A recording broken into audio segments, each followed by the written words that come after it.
दोस्तों, व्यक्ति को यदि बड़ा बनना है तो बड़ा सोचना चाहिए,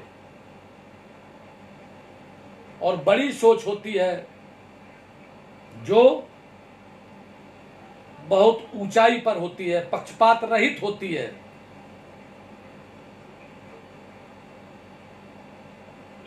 पक्षपात व्यक्ति को बहुत छोटा कर देता है, जातिवाद व्यक्ति को बहुत छोटा कर देता है, स्वार्थ व्यक्ति को बहुत छोटा कर देता है।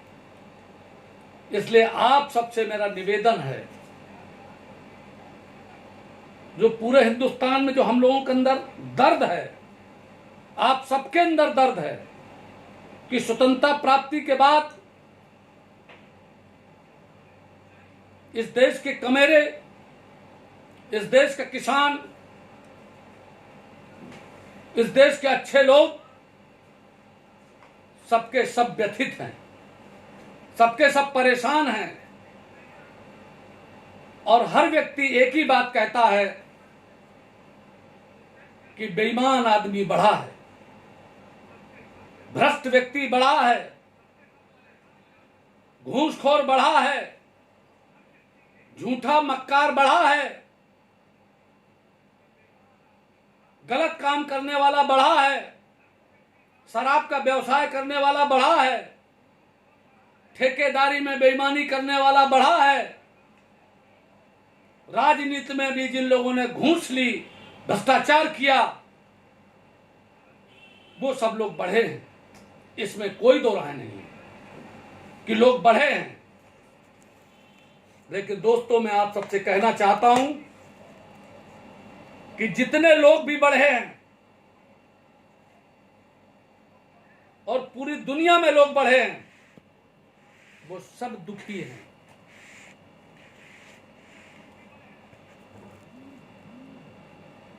क्योंकि प्रकृति का नियम है कि जब कोई किसी को दुखी करता है तो उसको दुख ही प्राप्त होता है। इसीलिए कहा कबीरदास जी ने कि 4 वेद 6 शास्त्र में बात मिली है दोय, और सुख दीने सुख होत है, दुख दीने दुख होए। कमजोर आदमी, गरीब आदमी, रिक्शा चलाने वाला, यदि कोई बहुत अच्छी बात करता है तो लोग उसकी नहीं सुनते। अगर किसी के साथ अच्छा करता है तो लोग ये समझते हैं कि कमजोर है, ये गरीब है, इसलिए कर रहा होगा। और बड़ा आदमी यदि कुछ करता है तो उसके बड़े चर्चे होते हैं। लेकिन आपको किसी की तरफ देखना नहीं है दोस्तों। आपको जातिवाद से ऊपर उठ करके समाज, संपूर्ण राष्ट्र, संपूर्ण विश्व के बारे में सोचना है। मैं उनको आपको वहां ले जाना चाहता हूं। आप मेरी बात को समझ गए होंगे। क्योंकि हम अंतरराष्ट्रीय कौम हैं। जैसे अंतरराष्ट्रीय में मानव रहता है, सब जीव जंतु रहते हैं, महिलाएं रहती हैं, उसी तरीके से गड़रिया भी पूरे विश्व में रहता है और बहुत सम्मानित है। हमने आपको ईसा मसीह के बारे में बताया, हमने आपको मोहम्मद साहब के बारे में बताया, हमने आपको चंद्रगुप्त मौर्य के बारे में बताया, हमने आपको गोरबाचोव के बारे में बताया, हमने आपको मल्हारराव होलकर के बारे में बताया, हमने आपको अहिल्याबाई होलकर के बारे में बताया, मैंने आपको संतों में कनकदास जी के बारे में बताया, हमने आपको कालिदास जी के बारे में बताया।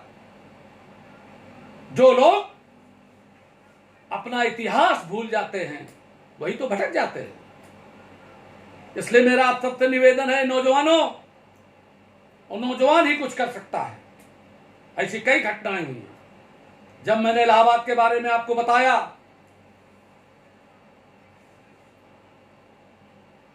कि जो मुख मारने वाला था राजू पाल को, वो आज तक फरार है। और बात भी हुई, अभी मैं परसों नरसों पढ़ रहा था अखबार में कि उसको प्रशय देने वाले उसके 4 साले और लोगों को गिरफ्तार किया गया। 1 लाख का इनामी पूर्व विधायक, मतलब जो कि उस समय बेईमानी से सपा के समय जीता था, और फिर जब वो जीत गया राजू पाल, तो उसकी हत्या कर दी। दिन दहाड़े 4 जगह गोलियां मारी, जब तक वहां तक नहीं गया, क्योंकि सपा की गवर्नमेंट थी, सरकार का सहारा था। चलिए दोस्तों, लेकिन पुलिस ने कुछ किया। अभी 2 घटनाएं और घटी हैं। वैसे तो घटनाएं घटती ही रहती है, मैं करता रहता हूं, किनका किनका चर्चा करूं, लेकिन एक फर्रुखाबाद में और एक औरैया जिले के अयाना थाने में भरतौल के प्रधान शिव सिंह, जिनका गांव वहीं बगल में करकपुरवा है, वहां के बहुत प्रभावशाली प्रधान है। रोज उसके यहाँ 200-400 लोगों की और इधर उधर भीड़ रहती है, तिराहा जैसा चौराहा है। डकैतों का एरिया एक समय हुआ करता था। यमुना का किनारा है, बहुत ताकतवर प्रधान है। हमको एक दिन रात में फोन आता है संतोष पाल जी का, बगल के गांव के हैं, गाजियाबाद में थे। हमको सारी घटना बताई। मैंने तुरंत उस पर बात की, सीओ से, इंस्पेक्टर से, उनसे सबसे बात करी। रात के 12 बजे तक बात करी और मैंने कह दिया इंस्पेक्टर को कि मारने वाले और झगड़ा करने वाले और विवाद करने वाले, जब वो प्रधानी का काम अपना करा रहा था, उस समय जो झगड़ा करके और ये सब किया है, इनको बख्शा नहीं जाएगा। SC/ST एक्ट गलत लगवा दिया। मैंने सीओ से कहा कि मत समझ लेना आप लोग, सब लोग। तुरंत वो खत्म हुआ। इंस्पेक्टर को मैंने कहा कि चाहे जो फोन करता हो, चाहे जितना बड़ा आदमी हो, मैं गलत किसी की सिफारिश नहीं करता, लेकिन अगर सही बात, जो बात हमारा आदमी अगर सताया जाएगा, तो मुझे चाहे जो कुछ करना पड़े। हम अगर लोगों के वोट दिलाते हैं, लोग मेरे कहने पे वोट देते हैं, मुझको नेता मानते हैं, मुझे सम्मान देते हैं, तो उनके लिए भी मेरी जान हाजिर है। जहां जरूरत पड़ेगी पसीने की, खून की देने के लिए सतीश पाल तैयार हैं। और सतीश पाल कभी भी फर्जी भाषण नहीं देते, आप सब जानते हो। मैं जितने दिन बोला, लॉकडाउन भर 31 तारीख तक, उसके बाद 4 जून को, उसके बाद 8 जून को, और आज 14 जून है, इतवार का दिन है। आज भी दिन में मेरे दिमाग में आया, कल मुझे सोमवार को बोलना था। मैंने अपने स्टाफ को कहा है, सबको कहा है, दिनकर प्रताप पाल को कहा है,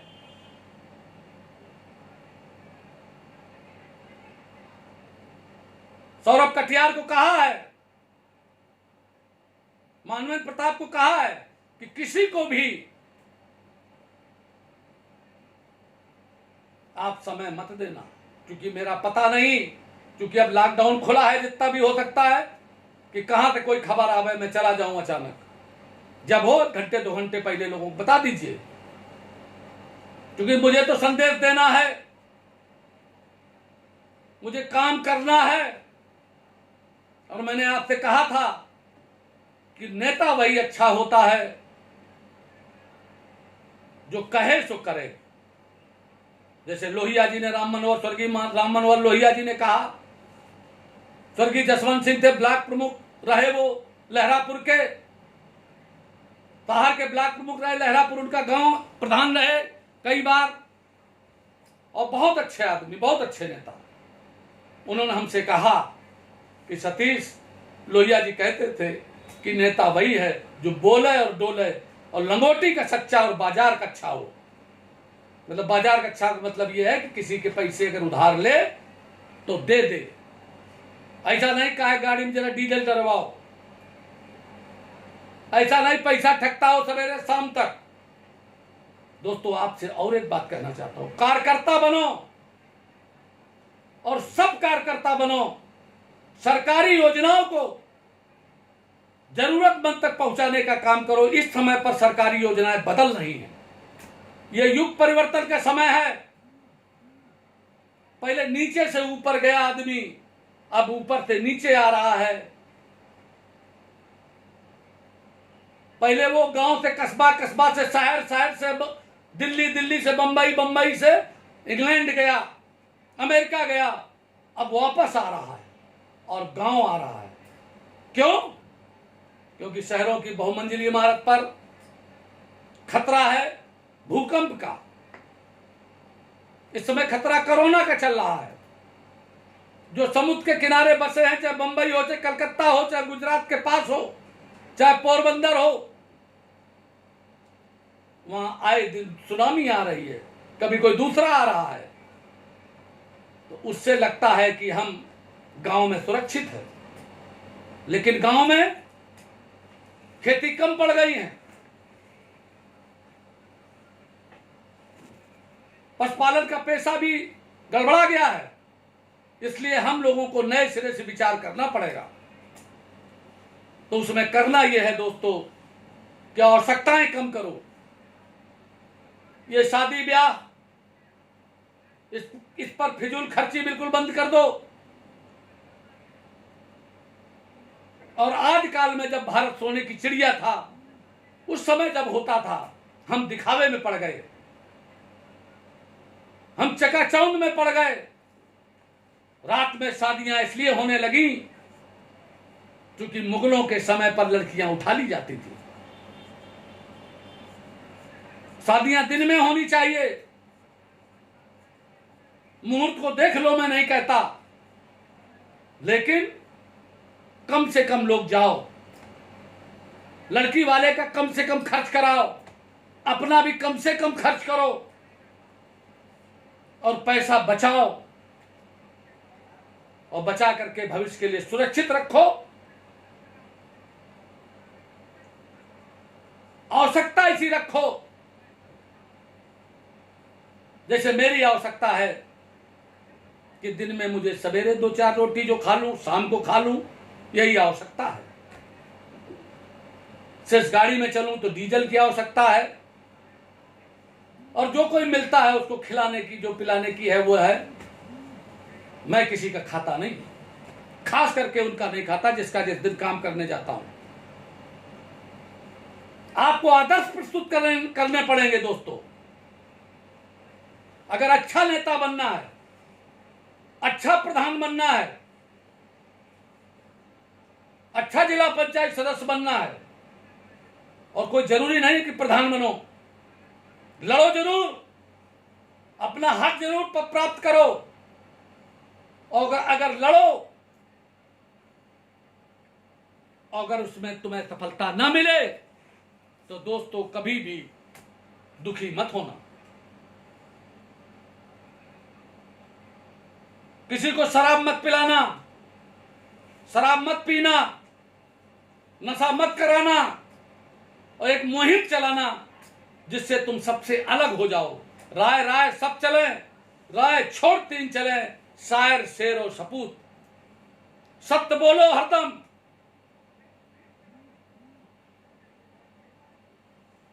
सत्य बोलने वाले की कभी पराजय नहीं होती। मैं बड़े बड़े अधिकारियों से बात करता हूं, लड़ता हूं, भिड़ता हूं और कहता हूं कि मैं झूठ नहीं बोलता। एक घटना भी यहां फर्रुखाबाद में हुई। प्रदीप पाल लड़का है और उनके पिताजी और सब लोग एक जमीन खरीदी।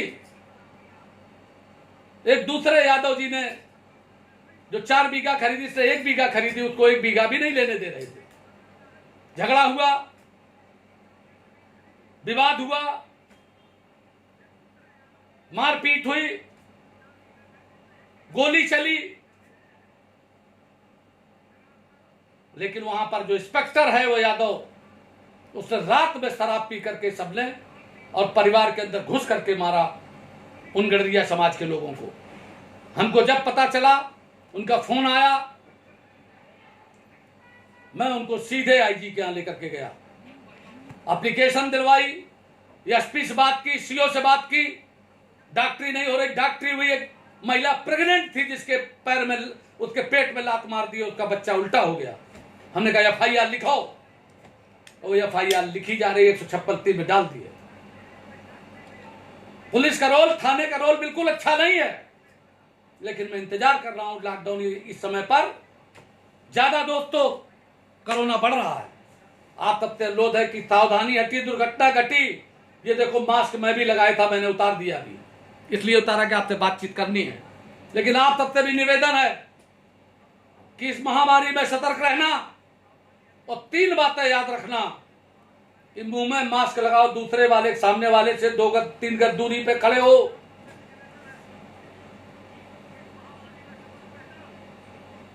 और मुंह में मास्क लगाओ, दूर खड़े हो, 2 चीजें हो गई। और तीसरे, हाथ को जब भी हो मुंह में लगाने से पहले और सब करने के पहले हाथ को सैनिटाइजर से या साबुन से साफ करो। और नीम की पत्ती लेकर के सवेरे उसमें पानी में थोड़ा सा गर्म करके उससे नहाओ। और ये जो समय आया है इससे सबसे ज्यादा आपको सफाई सीखनी है। देख लीजिए कहीं भी घर में जाला ना लगा हो, देख लीजिए संपूर्ण सफाई करिए और ऐसे आदर्श आप स्थापित कर दीजिए। मैंने ये चीज कह रखी है कि 2026 तक हम गडरियों को पूरे हिंदुस्तान में हर बिरादरी से सर्वोच्च बना देंगे। तो जब हम अपने को बनाएंगे, अपने परिवार को बनाएंगे, अपने रिश्तेदारों को बनाएंगे, अपने जानने वालों को बनाएंगे और सब मिलते मिलते जब चले जाएंगे तो एक ही दांव है जो मैं आपको बता दूं। आज भी अगर आप हमारी बात मान लें और सब जगह कह दें और करा दें कि जो नशा करता हो, बीड़ी करता हो, बीड़ी फेंक दे, क्योंकि बीड़ी का बंडल वो जेब में डाले है, बीड़ी उसको नहीं डाले है। अगर वो तमाकू खाता है तो तमाकू की डिबिया अगर चुनौती उसके जेब में पड़ी है वो उठा के फेंक दे। अगर वो और कोई नशा करता है तो आज के बाद बंद कर दे।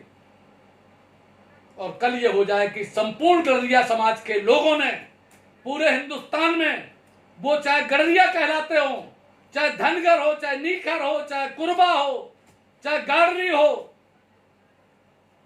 चाहे रायबारी हो, चाहे रायका हो, चाहे भारवाड़ हो, चाहे जम्मू कश्मीर का हो, चाहे महाराष्ट्र का हो, चाहे कलकत्ता का हो, चाहे बिहार का हो, चाहे उत्तरांचल का हो, चाहे गुजरात का हो, चाहे राजस्थान का हो, चाहे उत्तर प्रदेश का हो, चाहे मध्य प्रदेश का हो, चाहे हरियाणा का हो, चाहे दिल्ली का हो, आज सिर्फ एक ही आप लोग प्रतिज्ञा कर लें कि हम मरना पसंद करेंगे लेकिन हम कोई नशा नहीं करेंगे।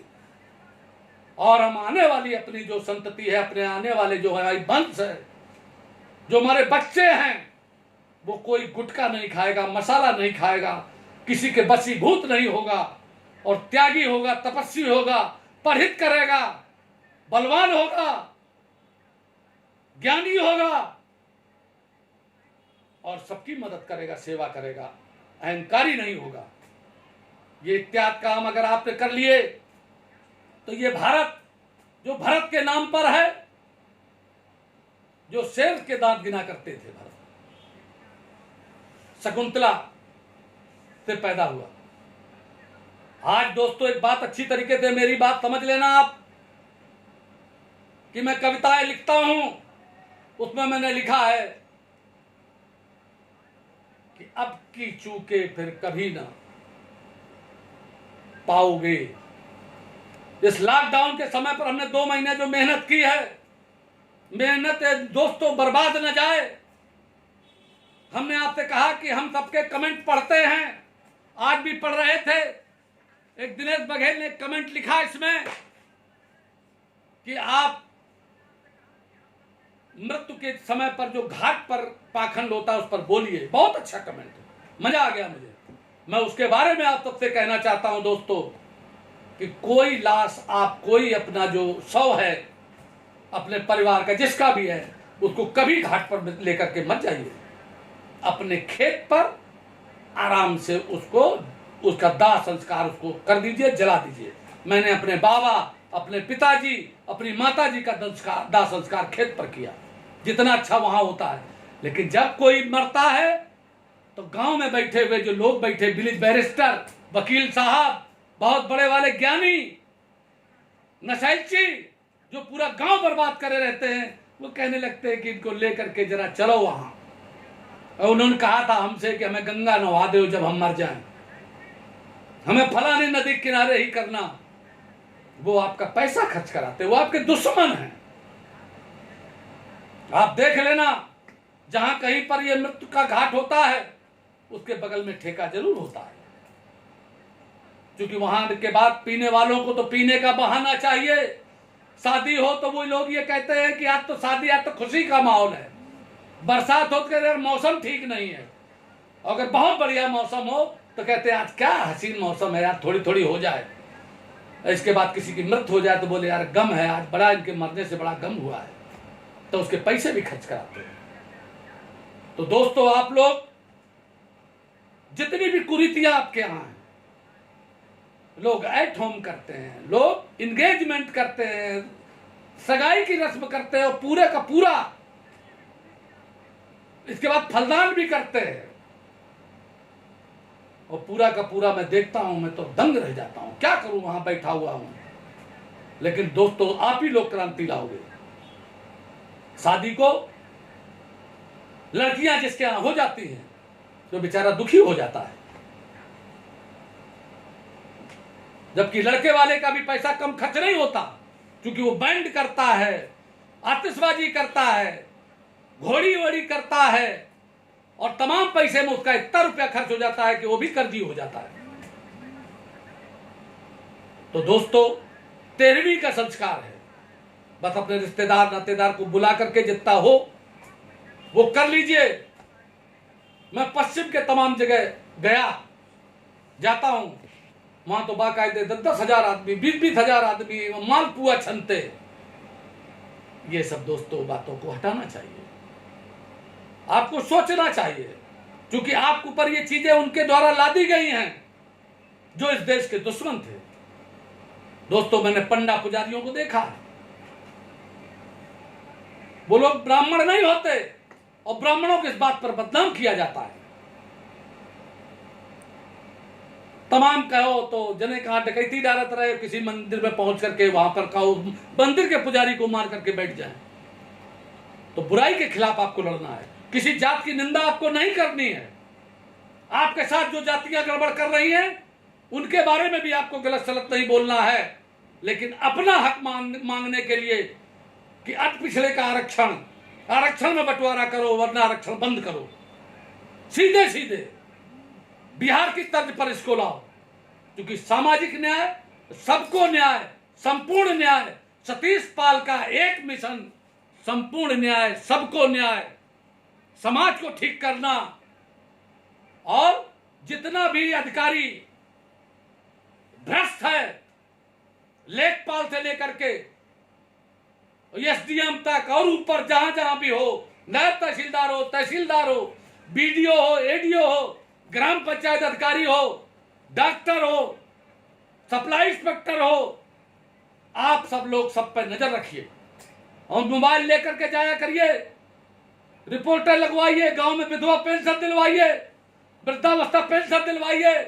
आपके यहाँ टट्टियां अगर गलत बन गई उनकी शिकायत करिए, कॉलोनी गलत बन गई उसकी शिकायत करिए, अगर राशन कार्ड गलत लोगों को बन गया है उसके बारे में कहिए, अगर गलत लोगों का बन गया उसको आप उसकी शिकायत करिए, और किसी को कभी मत डरिए। 10-5 लोगों का एक झुंड बनाकर चलिए और डरना नहीं, और कभी कोई बात हो हमको आप खबर करिए। मैं बार बार कहता हूं दोस्तों, बंधी मुट्ठी तो लाख की और खुली तो खाक की। इसलिए बदमाश किस्म के आदमी, आजकल बदमाश किस्म के आदमी नेता हो गए, चोर नेता हो गए, बेईमान नेता हो गए, भ्रष्ट नेता हो गए। उन लोगों को अलग करके, क्योंकि समाज की यह दुर्दशा बुरे लोगों के कारण नहीं है, अच्छे लोगों के निष्क्रियता के कारण है। इसलिए आप सारे अच्छे लोग अब सक्रिय हो जाओ, और जितने बेईमान हैं उनको सबको उनकी पोल खोल दो, सब जगह उनका सोशल मीडिया पर उनके वीडियो बनाओ और सारी बातें करो। सिर्फ मैं आप सबको बताता रहूंगा और किसी दिन बोलूंगा, लेकिन दोस्तों आज मैं आपसे जो कह रहा हूं कि आप इन सारे लोगों के खिलाफ आप पूरा का पूरा परिवर्तन का वो लाइए। नशा बंद, कुरीतियां बंद, और संपूर्ण समाज से नशा बंद करके 2026 तक हमें राजनीतिक रूप से, आर्थिक रूप से, सामाजिक रूप से अपने आप को संपन्न करते हुए संपूर्ण देश और राष्ट्र को संपन्न बनाना है और प्रेम फैलाना है, सब में नफरत नहीं फैलाना है। और एक और बात पर मैं अगले दिन बोलूंगा, जनसंख्या नियंत्रण पर, कि पूरे देश में जनसंख्या नियंत्रण होना चाहिए, इसकी लड़ाई भी आपको लड़नी है। यही बात कहते हुए अपनी वाणी को विराम देता हूं। जय हिंद, जय भारत, सबको बहुत बहुत धन्यवाद।